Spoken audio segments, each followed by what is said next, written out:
జై హో.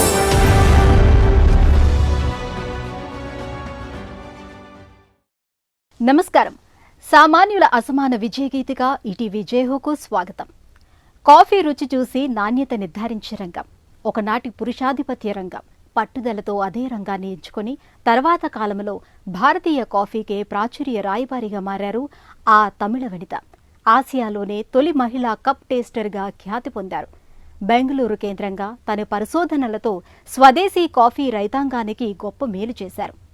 ఇక మైక్రో గ్రీన్స్ సాగుతో సేద్య అనుబంధ రంగానికి నవ్య నిర్వచనమిచ్చారు ఓ కేరళవాసి. సూక్ష్మ మొక్కల పెంపకంపై నిశ్శబ్ద విప్లవానికి నాంది పలికారు. విభిన్న స్ఫూర్తి కథనాల సమాహారం జైహో మీకోసం. జై హో.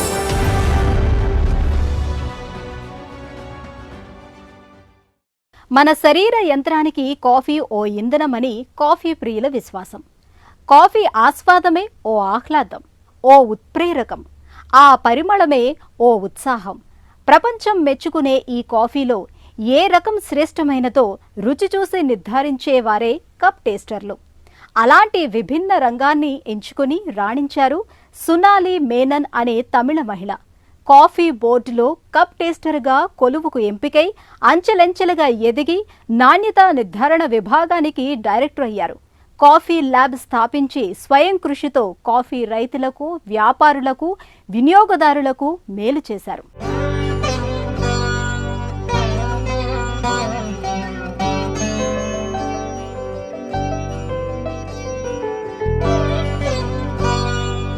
మనిషిని ఉల్లాసంగా ఉంచే ఉత్ప్రేరకం కాఫీ. ఆ పరిమళమే ఉత్సాహం. కొంచెం కొంచెం చప్పరిస్తుంటే నవోత్తేజం. ఇంతకీ ఏ కాఫీ రుచిగా ఉంటుంది? అలాంటి రుచి కోసం ఏం చెయ్యాలి? రుచి చూసి నిర్ధారించే కాఫీ శాస్త్రాన్ని కాచి వడపోశారు సునాలిని మేనన్. రుచి చూసి నాణ్యతను నిర్ధారించే వారిని కప్ టేస్టర్లు అంటారు. ఆసియాలో తొలి మహిళా కప్ టేస్టర్ అయ్యారు. కాఫీతో ఆమెకు బాల్యంలోనే అనుబంధం ఏర్పడింది. దశాబ్దాలుగా కాఫీ సువాసనల మధ్యే పెరిగారు. అమ్మ ఊటీలో మేనమామ పనిచేస్తున్న తేయాకు కర్మాగారానికి తీసుకెళ్ళింది. అక్కడ మేనమామ తేనీటిని చప్పరించి రుచి చూసి ఊసేయటం, అంచనా వేసి చెప్పటం చూశారు. అదే ఆయన ఉద్యోగమని తెలిసి తమాషాగా అనిపించింది. తనకీ ఆసక్తి ఏర్పడింది. సునాలిని విజయవాడలో ఓ మలయాళ కుటుంబంలో పుట్టారు. తమిళనాడులోని కడలూరు, చెన్నైలో పెరిగారు. On the holidays, my mother would take us to the tea gardens where my mother's brother, my uncle, was working. చిన్నప్పుడు సెలవులొచ్చాయంటే సంబరం. మా అమ్మ మమ్మల్ని ఊటీ తేయాకు తోటకు తీసుకెళ్లేది. అక్కడ మా మేనమామ పనిచేస్తున్నారు. ఆయన గుక్కడు టీ సేవించి చప్పరించి ఊసేయటం చూసాం. అది టీ రుచి చూడటంలో భాగమట. అలాంటి ఉద్యోగ ప్రకటన వస్తే దరఖాస్తు చేశాక చూద్దాంలే అనుకున్నాను.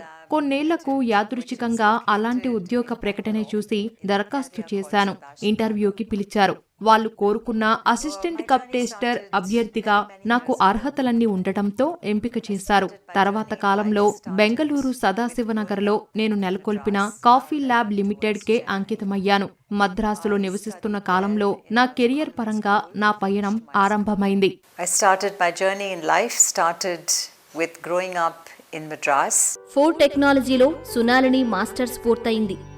ఆమె ప్రతిభ చూసిన బోర్డు చైర్మన్ తనకు అండగా నిలిచారు. అలా కొత్త కెరీర్ ఆరంభమైంది. కెరీర్ పయనం అంత సులభంగా ఏమీ సాగలేదు.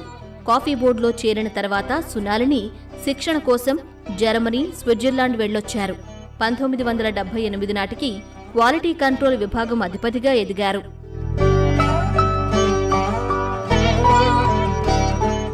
Those days, young women, I would get married and I would leave the position. ఆ రోజుల్లో అమ్మాయిలు యుక్త వయసు రాగానే పెళ్లికి మొగ్గు చూపేవారు. కానీ ఇందుకు భిన్నంగా నేను కాఫీ బోర్డు ఉద్యోగానికి వచ్చాను. ట్రైనింగ్ తర్వాత ఈ అమ్మాయి పారిపోతుందని, ఇది ఖాళీ అయ్యే పోస్టేనని అక్కడ కొందరు భావించారు.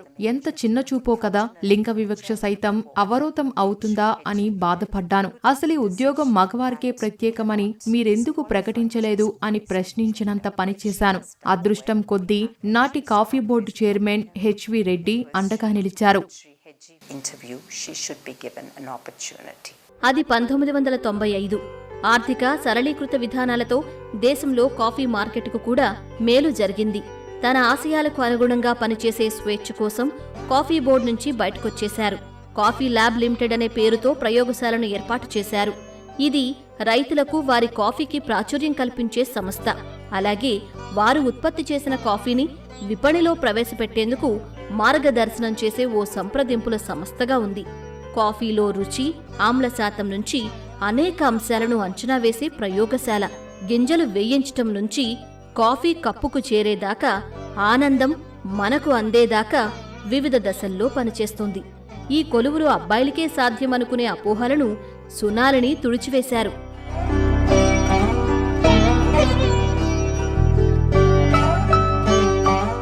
I enjoy my profession now. As I said, I set up this lab. నేనిప్పుడు నా వృత్తిని ఎంతో ఆస్వాదిస్తున్నాను. ముందుగా ప్రస్తావించినట్లు 1995లో కాఫీ మార్కెట్ సరళీకరణ తర్వాత ల్యాబ్ను స్థాపించాం. 1996 జనవరి 1న నెలకొల్పాం. చాలా ఏళ్లుగా కాఫీ రంగంలో వివిధ విభాగాల్లో ఉన్నాను. నేను రైతులు, రోస్టర్లు, వ్యాపారులు, ఎగుమతిదారులు, కేఫ్ యజమానులు, విదేశీ కొనుగోలుదారులతో కలిసి పనిచేశాను. Very, very flavorful for me. Sunalini coffee quality institute CQIలో కాఫీ కాప్స్ వాలంటీర్గా దేశ విదేశాల్లో సేవలందించారు. ముఖ్యంగా Zambia, Tanzania, Kenya, Ethiopia, Uganda దేశాల్లో రైతులకు శిక్షణ ఇచ్చారు. ఈ పయనం ఆమె ప్రాపంచిక దృక్పథాన్ని సుసంపన్నం చేసింది. మన దేశ క్యూ గ్రేడర్గా తను కోస్టారికా నుంచి కూర్గ్ వరకు కాఫీ రుచిని అంచనా వేశారు. కాఫీ సాగుదారులతో తన అభిప్రాయాలను పంచుకున్నారు. ఆమె మన దేశంలో రోబస్టా రకం కాఫీకి ప్రాచుర్యం తెచ్చి ప్రోత్సహించారు. తక్కువ విలువున్న పరిస్థితిని మార్చివేసి మేలు చేశారు. కాఫీ సాగును చేపట్టేందుకు ఎందరో ముందుకు వచ్చారు.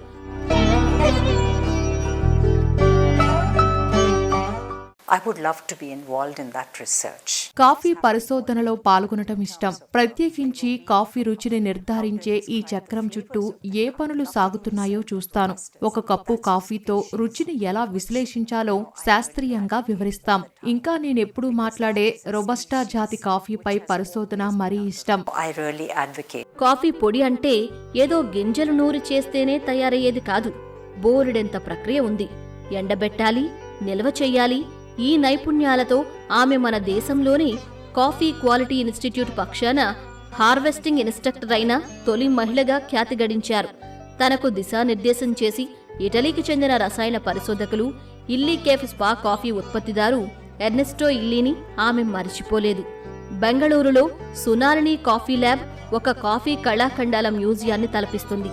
సునాలిని కాఫీ క్వాలిటీ కంట్రోల్ డైరెక్టర్ పదవి నుంచి గ్లోబల్ జడ్జిగా అనేక హోదాల్లో పనిచేశారు. భారత తొలి కప్ టేస్టర్ అయిన ఖ్యాతిని గుర్తిస్తూ ఆల్ఫ్రెడ్ పీట్ ప్యాషనేట్ కప్ పురస్కారం లభించింది. When you look at research coming from a very chemistry background, coffee పరిశోధనలను గమనిస్తే రసాయన శాస్త్ర పరంగా అనేక అంశాలపై సాగుతున్నాయి. కాఫీలో రసాయన శాస్త్రం పుష్కలం. మీరు ఒక కప్పు కాఫీ తాగినప్పుడు ఆ అద్భుత రుచికి కారణమయ్యే రసాయన సమ్మేళనాలు ఏమిటో తెలుసా? మీరు కాఫీని తీయనిదని, చేదు అని అనేకం చెప్పవచ్చు. అయితే ఆ రుచుల వెనుక దాగిన సమ్మేళనాలేమిటో అరుదుగా ఆలోచిస్తాం. నేను కాఫీపై అంతర్జాతీయ సదస్సులలో అనేక పరిశోధనా పత్రాలను సమర్పించాను. నేను ఇందులోకి వచ్చినప్పుడు మన దేశంలోనే కాదు, విదేశాల్లోనూ మహిళలు ఈ రంగంలో అరుదుగా ఉన్నారు. మన దేశం నుంచి నేనే ఉన్నాను. she also was one of my mentors. She taught me that knowledge is power. ఇప్పుడు 7-10 వయసులోనూ ఆమె రోజు 100 కప్పుల కాఫీ రుచి చూస్తారు. చప్పరిస్తూ ఆ కాఫీలోని సూక్ష్మ దోషాలను పసిగట్టగలరు. రుచి అంచనా వేసే ప్రతి కప్పు ఓ సవాలే. ఒకనాడు లింగ వివక్ష ఉన్న ఈ రంగంలోకి సాహసంతో ప్రవేశించారు. అపోహలను తుడిచివేశారు. కష్టకాలంలో ఆమె భర్త దివంగత అంబట్ నారాయణ మేనన్ మద్దతుగా నిలిచారు.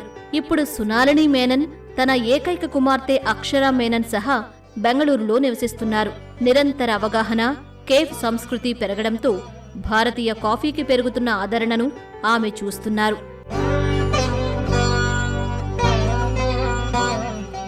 మొలకెత్తే విత్తనాల నుంచి తలెత్తి పైకి వచ్చే బుల్లి ఆకుల మొక్కలే మైక్రోగ్రీన్స్.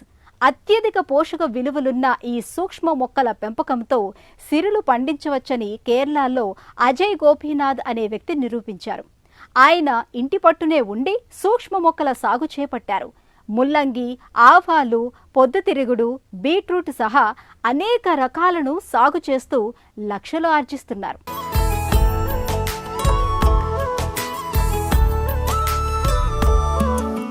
ఆరోగ్యమే మహాభాగ్యం. ఉరుకులు పరుగుల జీవనయానంలో ఎంతవరకు సాధ్యం? ఇప్పుడిది ప్రశ్నే కాదు. కోవిడ్ మహమ్మారి వెళ్లిన తర్వాత అందరిలో ఆరోగ్యంగా ఉండాలన్న స్పృహ పెరిగింది. జిమ్లో వ్యాయామం, ఇంట్లో యోగా, సమతుల ఆహారం తీసుకోవటం సర్వసాధారణమైంది. అయితే ఇంకా కొంచెం శ్రద్ధ తీసుకునేవారు తమ ఆహారంలో సూక్ష్మ పోషక మొక్కలు, మైక్రోగ్రీన్స్ ను చేర్చారు. బెంగళూరులో ఒక రెస్టారెంట్లో తన భోజన విస్తరిలో వడ్డించిన మైక్రోగ్రీన్స్ ను చూసి ఆ స్ఫూర్తితో వ్యాపారవేత్తగా మారిన అజయ్ గోపీనాథ్ అనే వ్యక్తి విజయగాథ ఈ కథ. ഞാൻ നിൽക്കുന്നത് എറണാകുളത്തുള്ള എൻ്റെ വീട്ടിൽ. మాది ఎర్నాకుళం జిల్లా దక్షిణ చిత్తూర్. నా స్వస్థలం అలప్పుళ జిల్లా అంబళప్పుళ. 7వ తరగతి అక్కడే పూర్తయింది. తర్వాత తిరువనంతపురం వెళ్లాము. త్రివేంద్రం యూనివర్సిటీ కళాశాలలో డిగ్రీ పూర్తయింది. అమెరికన్ బ్యాంక్లో కెరీర్ ప్రారంభమైంది. ఈ ప్రయాణ సమయాల్లో నాకు మైక్రోగ్రీన్స్ సాగుపై ఆసక్తి ఏర్పడింది. ఫార్మింగ్నే కురిచిട്ട് കൂടുതൽ അറിയാനും കഴിക്കാനും ഒരു భాగ్యం ഉണ്ടായത്. గోపీనాథ్ పూర్వాశ్రమంలో బ్యాంక్ ఉద్యోగి. 5 ఏళ్ల క్రితం బెంగళూరులో ఓ రెస్టారెంట్లో భోజనం చేస్తుండగా తన విస్తరలో వడ్డించిన మైక్రోగ్రీన్స్ ఆకట్టుకున్నాయి. ఒక ఆహార పదార్థానికి అలంకరణగా వాడిన బుల్లి మొక్కలు ఆయన్ని ఎంతో ఆకర్షించాయి. అడిగి తెలుసుకున్న తర్వాత ఆసక్తి మరింతగా పెరిగింది. అంగుళాల పొడవున్న ఆకుకూర మొక్కల్లో బాగా పెరిగిన కూరగాయల కంటే అధిక రెట్ల పోషకాలున్నాయని పరిశోధనలో గ్రహించారు. ఈ అభిరుచి, అన్వేషణ, పరిశోధనలు గోపీనాథ్ని మైక్రోగ్రీన్స్ సాగుకు మళ్లించాయి. ఒక్క ఆలోచనకు ఆచరణ రూపం ఇవ్వటంతో జీవితమే మారిపోయింది. మైక్రోగ్రీన్ ఫార్మింగ్ రీతి ಎಂದು പറയുന്നത് ഒരു మైక్రోగ్రీన్స్ అనేది కొత్త టెక్నిక్ ఏమీ కాదు. 1986 నుంచి ఉన్నాయి. ఔత్సాహికులు తృణధాన్యాలు లేదా మెంతి విత్తనాలను ఇంట్లో టిష్యూ పేపర్ మీద ఉంచి లేదా పెద్ద కాగితం మీద ఉంచి పెంచుతారు. కానీ ఇది సరైన పద్ధతి కాదు. మైక్రోగ్రీన్స్ గా మూలికల మొక్కలు, కూరగాయల విత్తనాలు, పువ్వుల మొక్కలను పెంచవచ్చు. ఇందుకు మేలురకం విత్తనాలే ఉపయోగించాలి. వారం నుంచి 2 వారాల వ్యవధిలో 2 నుంచి 4 అంగుళాల ఎత్తుకు పెరిగేవే మైక్రోగ్రీన్స్.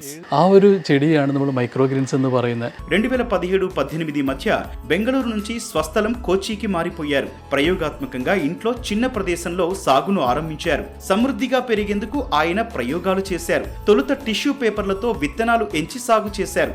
ఆన్లైన్ పాఠాలతో సాగును చేపట్టారు. కానీ విఫలమయ్యారు. ఇదే సమయంలో యూకేలో మైక్రోగ్రీన్స్ నిపుణుడి దగ్గర శిక్షణ పొందారు. విత్తనాలను ఛత్తీస్గఢ్, పూణే, బెంగళూరులలో కిలో 600 రూపాయలకి కొనుగోలు చేశారు.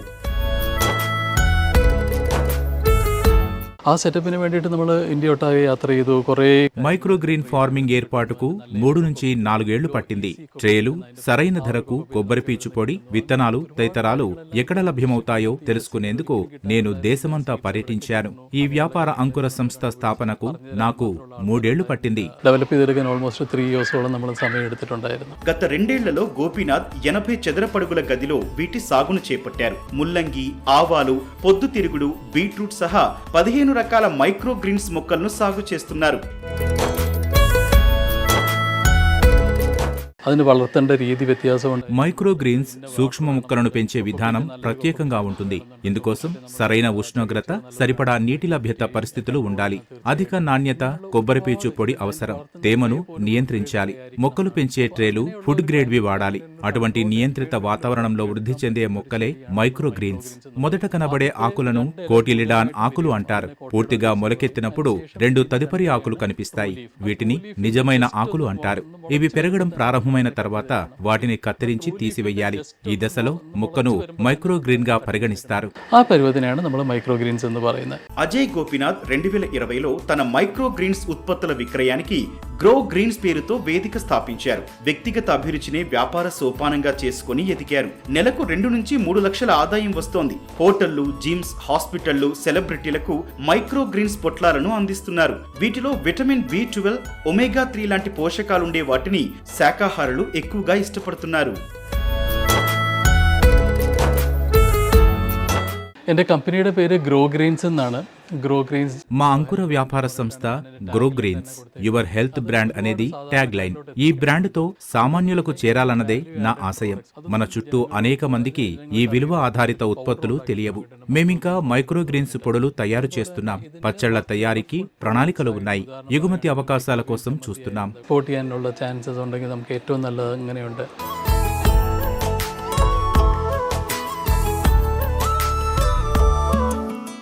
భారతీయ కాఫీ సాగుదారుల శ్రేయానికి పనిచేస్తున్న సునాలిని మేనన్ పోషక విలువలున్న మైక్రోగ్రీన్స్ సాగుపై అవగాహన పెంచుతున్న గోపీనాథ్ విజేతలు, నిత్య స్ఫూర్తిదాతలు. మరిన్ని కథనాలతో వచ్చే వారం జేహోలో మళ్లీ కలుద్దాం. నమస్కారం.